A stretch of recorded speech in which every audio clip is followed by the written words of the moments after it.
Balik lagi di channel YouTube kita Trisula.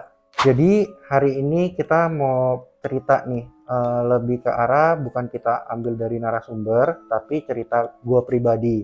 Jadi cerita gua pribadi ini tentang sekeluarga gua ini suka pindah-pindah rumah dari dulu gitu. Jadi selama gua hidup ini, gua udah pernah pindah rumah 15 kali totalnya. 15 kali pindah rumah totalnya, tapi yang paling berkesan itu cuman ada 3 doang. 3 itu rumahnya cukup bermisteri menurut gua. Jadi 3 rumah ini, rumah pertama dulu itu di Jakarta Barat, posisinya di perumahan. Kurang lebih umur gua tuh sekitar 13 tahun menuju ke 14 tahun. Jadi di situ ada kejanggalan atau yang bisa dibilang kayak misterinya itu lebih ke arah suka diganggu sama penunggu rumahnya. Di situ tuh posisinya seberang rumahnya itu adalah lapangan tenis. Seberangnya itu lapangan tenis, ada juga sedikit kayak apa ya, warung kecil buat orang beli minum, beli air gitu ya. Nah, pada saat 13 tahun itu, gue suka banget main mobil-mobilan. Rumahnya itu 1,5 lantai, yang dimana setengah lantai itu bisa ngarah ngelihat ke lantai satunya, ke bawahnya gitu. Nah, disitulah gue sering main di lantai yang setengahnya itu, yang 1,5 itu. Di situ gue main mobil-mobilan, segala macem, waktu umur segitu. Udah main mobil-mobilan, terus kadang kalau main kayak Sega ya, zaman dulu Sega atau Nintendo tuh zaman dulu terkenal banget, mainnya itu di bawah daripada void-nya itu. Jadi ada ruang TV, main di situ. Jadi terkadang tuh kalau jam-jam maghrib gitu, kayak suka dilihat atau dilongok dari void yang atasnya itu. Jadi kayak ada yang ngeliatin lagi main gitu dari atas tuh, kayak ada yang longok ngeliat ke bawah. Tapi pas kita noleh ke atas nggak ada apa-apa gitu. Ya entah perasaan sendiri atau gimana, tapi sejak bertahun-tahun di rumah itu, sekitar 3 tahunan, gue punya teman main juga gitu. Terus abis itu ada satu ketika bokap tuh ditinggalin di rumah itu. Kita lagi sore-sore pergi ke pasar swalayan Hero, deket situ ada Hero. Jadi kita ke Hero. Nah, bokap tuh cerita diganggu. Diganggunya itu ditepok badannya. Tapi di hari itu nggak ada orang sama sekali di rumah itu. Karena nyokap, saudara-saudara semua tuh lagi pada keluar bareng-bareng ke Hero itu. Nah, ditepok tuh dia keluar, akhirnya dia ke warung, dia ngobrol sama tukang warung. Punya cerita sendiri, rumah itu pernah dihuni sama sebuah keluarga yang lengkap ya, sama kayak keluarga gue juga masih lengkap posisinya.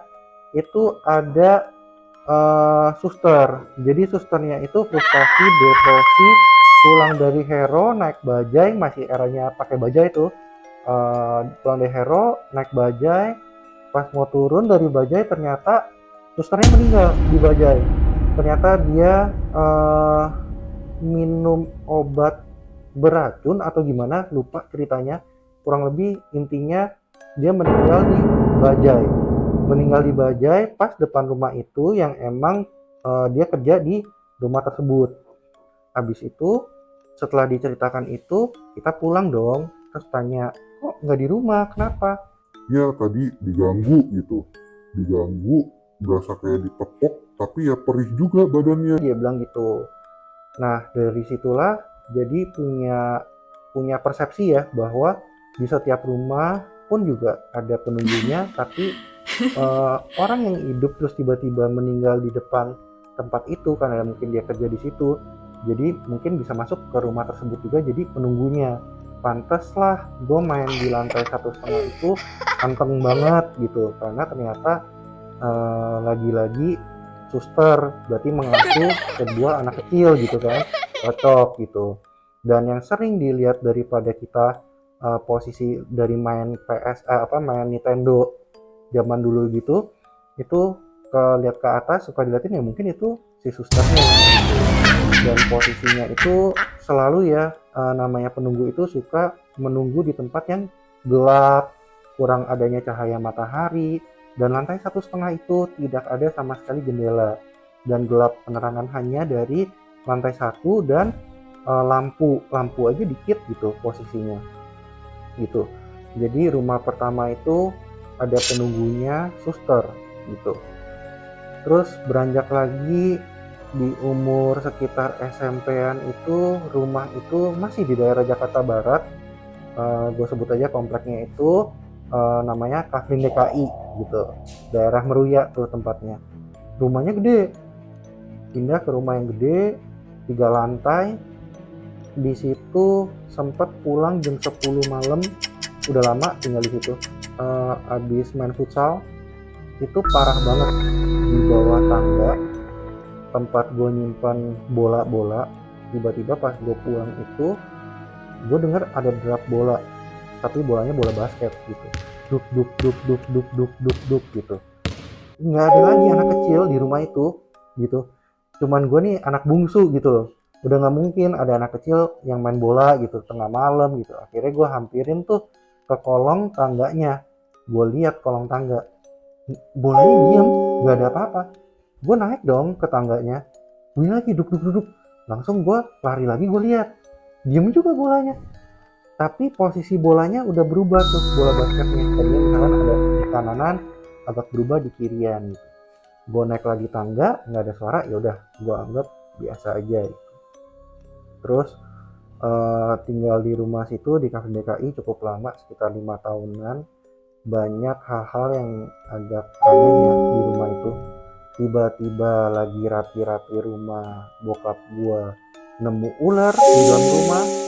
Ularnya itu modelannya pas mau ditangkap bisa terbang. Berarti asumsi kita tuh ularnya ular kobra, karena ular kobra tuh yang bisa terbang, yang gua tahu nih gitu. Ternyata ular itu setelah nyantol di tangan bokap gua, terus dipegang palanya, direbus sampai mati ya. Terus bokap kan ke rumah sakit, Cipto, karena di situ ada anti bisa ular. Jadi kalau orang-orang Jakarta tuh yang kena bisa ular bisa ke rumah sakit Cipto gitu. Nah akhirnya yang setelah dimasak itu kita nggak berani buka dong, kita buang tuh sama panci-pancinya di rawa-rawa. Ternyata dokter yang di Cipto perlu si ularnya, jadi nyari lagi tuh di rawa-rawa, diambil lagi, dibawa ke sana.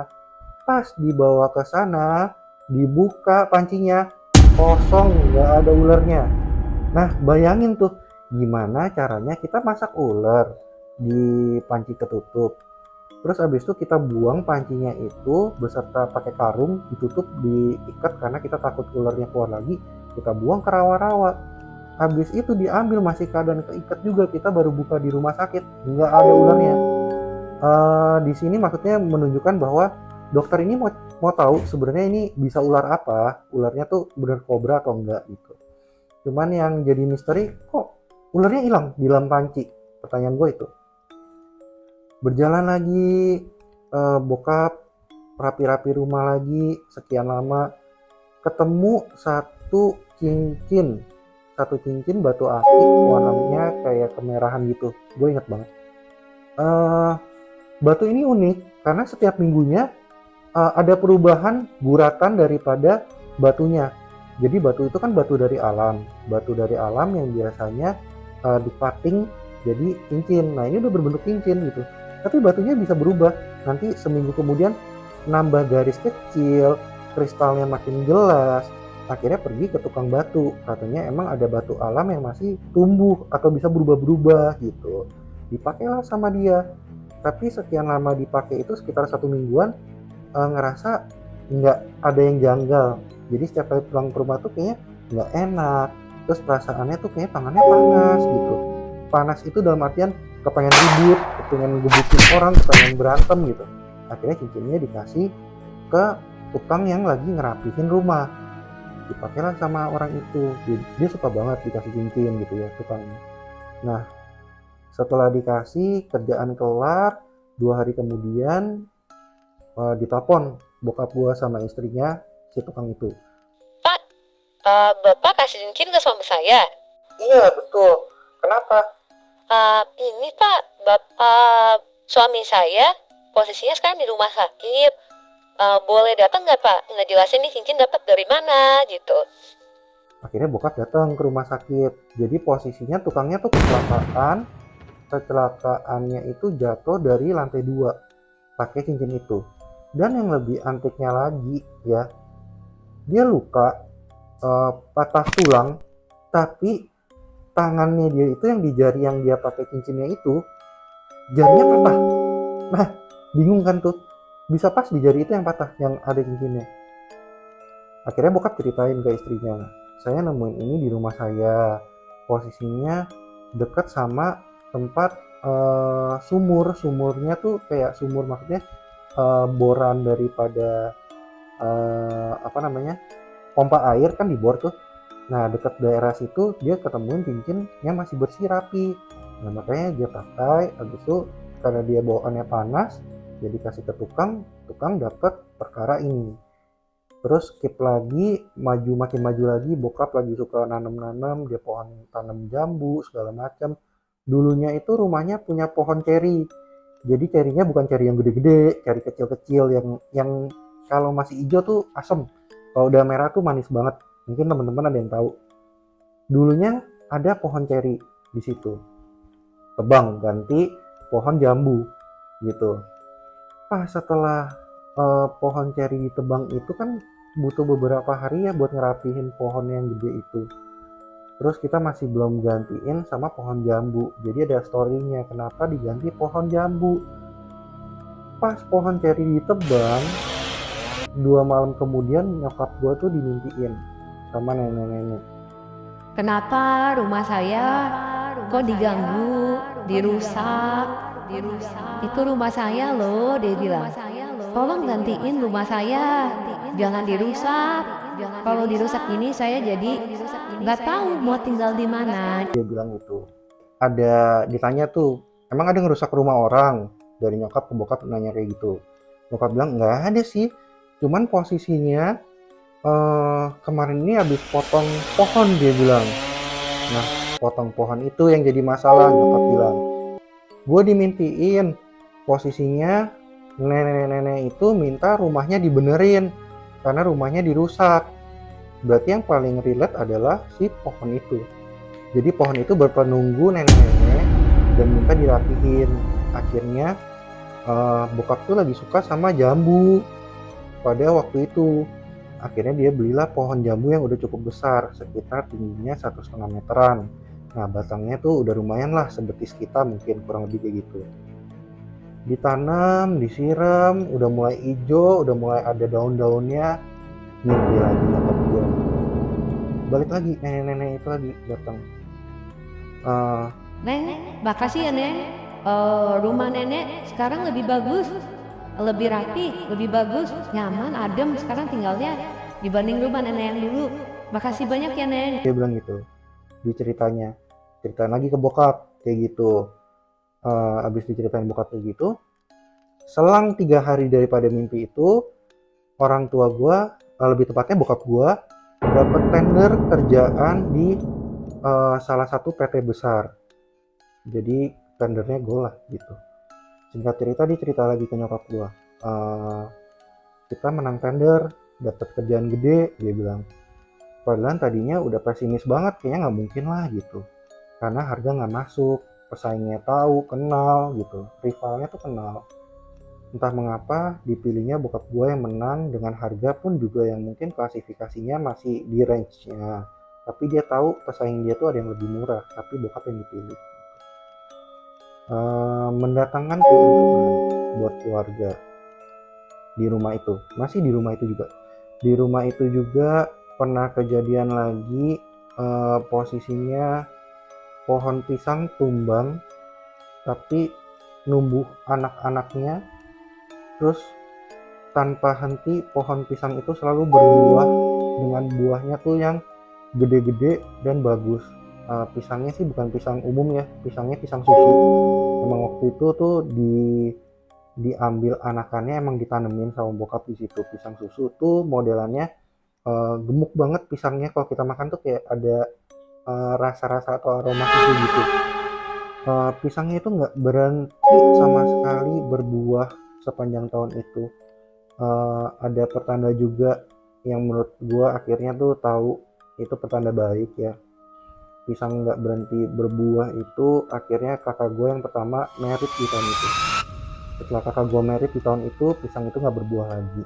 Gue nggak tahu itu sebuah kebetulan atau sebuah pertanda baik ya gitu. Jadi entah cocok logi dicocok-cocokin atau gimana, tapi ya itulah kejadiannya. Dua rumah terakhir ada di daerah Tangerang.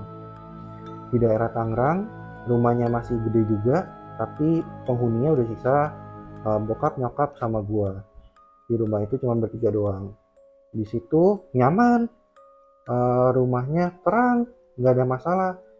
Cuman ada satu tempat di kamar pembantu, karena juga nggak pakai ART pada saat itu, rumahnya masih bisa dihandle sama kita semua. Kamar pembantu itu dijadiin sebuah gudang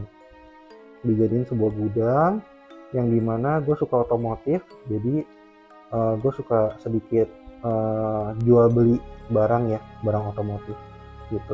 Nah itu jadi gudang gue rapihin, gue bikinin rak segala macem ya, otomotif ya, seputar velg, knalpot gitu ya, taruh di situ semua. Jual beli posting laku, dan yang paling lucu di gudang itu selalu laku posisinya, dan setelah diposting 1 hari pasti laku. Dan gudang itu nggak boleh dinyalain lampunya, karena gue coba berkali-kali, gue gelapin, gue terangin, itu beda-beda.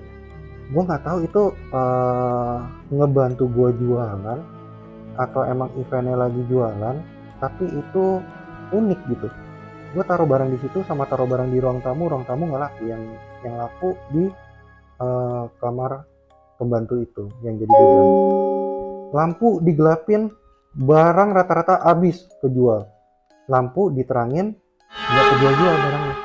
Berkali-kali loh gue coba.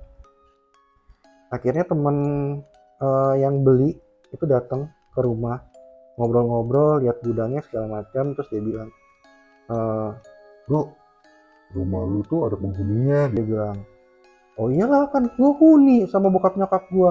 Bukan itu yang gak kelihatan di mata. Dia bilang, oh ya nggak apa-apa lah, gue bilang yang penting nggak ganggu gitu kan. Kalau nggak ganggu kan ya berarti kita nggak ada masalah dong sama mereka. Nah teman gue tuh bilang gini, tapi penunggunya kebanyakan di sini nih gitu. Masa gudang sempit kayak gini isi barang-barang otomotif dia masih sempet-sempetnya nemplok gitu kan. Gue kira kan mungkin mereka tuh di tempat gelap, tapi itu yang masih nyaman lah gitu, yang ada space-nya. Ini udah gak ada space-nya lagi. Gue aja masuk tuh langsung cuma berdiri, kiri kanan semua udah barang semua. Tapi dia bilang di situ tempatnya dia. Dan dia senyumin gue, dia bilang, sosoknya kayak apa? Gue tanya. Sosoknya kayak senyum, ramah kok orangnya, dia bilang. Oh, jangan-jangan selama ini gue taruh barang karena emang orang penunggunya ramah gitu ya. Jadi kayaknya mungkin membantu penjualan gue juga gitu. Setelah itu masih gue jalanin, gue rutinin jual beli itu. Tapi bukan berarti gue makin mencoba dan makin menomorsatukan ruangan itu biar barang-barang gue laku, enggak. Karena gue nggak mau menomorsatukan hal itu, karena kita masih punya Tuhan kita masing-masing daripada kepercayaan masing-masing. Jadi gue nggak menuhankan itulah gitu. Jadi gue taruh barang ya taruh aja, kalau yang nggak muat gue tetap taruh depan atau taruh di garasi gitu. Jadi ya nggak berharap banget lah tentang hal-hal kayak gitu. Jadi inti dari semuanya, semua makhluk halus yang nggak bisa kelihatan mata kita, namanya juga makhluk halus ya, ada yang mungkin nggak cocok, bisa mencelakai, ada yang bisa membantu, menolong, ada. Jadi gue pastiin ada plus dan ada negatif, itu pasti selalu ada pro, ada kontra, itu pasti ada pro, ada kontra, di mana yang semuanya tuh nggak semuanya positif, di orang lain bisa negatif. Ya itulah yang terjadi di dunia nyata kita ini gitu. Yang pasti kita nggak boleh takut sama mereka itu, karena kita manusia gitu ya. Singkat cerita dari semuanya ini, gue tutup dengan pengalaman gue sendiri ini. Gue mau sharing ya, just sharing aja nih di akhir konten ini.